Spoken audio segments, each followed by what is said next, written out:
জয়গোপাল বন্ধুরা, এখন আমরা চলে এলাম NSHM কলেজ ক্যাম্পাস দুর্গাপুরে। ছেলের আজকে এখানে একটা এক্সাম আছে। ছেলে আগেই এক্সাম হলে ঢুকে গেছে। 12টা থেকে 2টো পর্যন্ত এক্সাম হবে। Reporting time 11:30।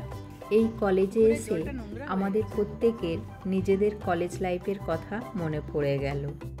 এখানে একটা সামনেই বহু পুরনো শিব মন্দির আছে, তাই শিব ঠাকুরের দর্শন করতে চলে এলাম।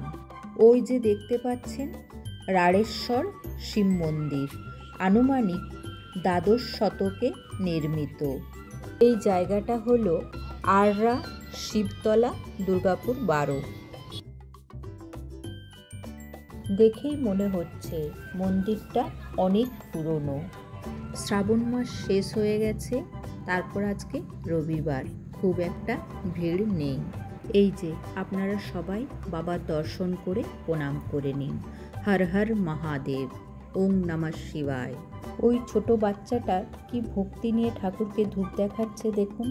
এই দেখুন, এই দাদা অনেকক্ষণ থেকে খুব মিষ্টি সুরে বাঁশি বাজাচ্ছেন।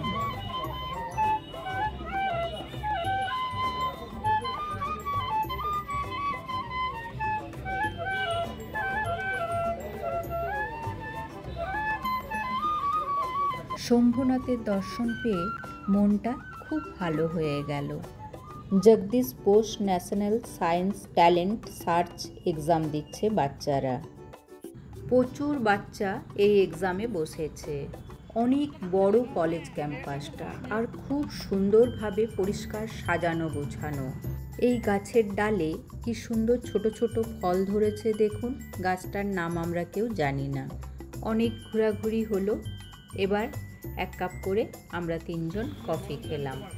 এক্সাম শেষ, প্যারেন্টসরা সবাই সামনে চলে এসছে, বাচ্চারা সব বেরোচ্ছে। অনেক বাচ্চা আবার স্কুল ইউনিফর্ম পরে এসেছে। কিরে কেমন হলো? অরিত্র কই? কেমন হলো? কই রে, এদিকে এদিকে। কেমন হলো? আমার এই ভিডিওটি আপনাদের যদি ভালো লেগে থাকে তাহলে ভিডিওটিতে একটি লাইক আর আমার হ্যাপি মম চ্যানেলটা সাবস্ক্রাইব করে দেবেন। আজ ছেলের বন্ধু ঋতব্রতর জন্মদিন, তাই ছেলে ঋতব্রতর সঙ্গে গেল। আজ এখানেই শেষ করছি বন্ধুরা। সকলে খুব ভালো থাকবেন, সুস্থ থাকবেন। পরের একটা ব্লগে আবার আপনাদের সঙ্গে দেখা হবে।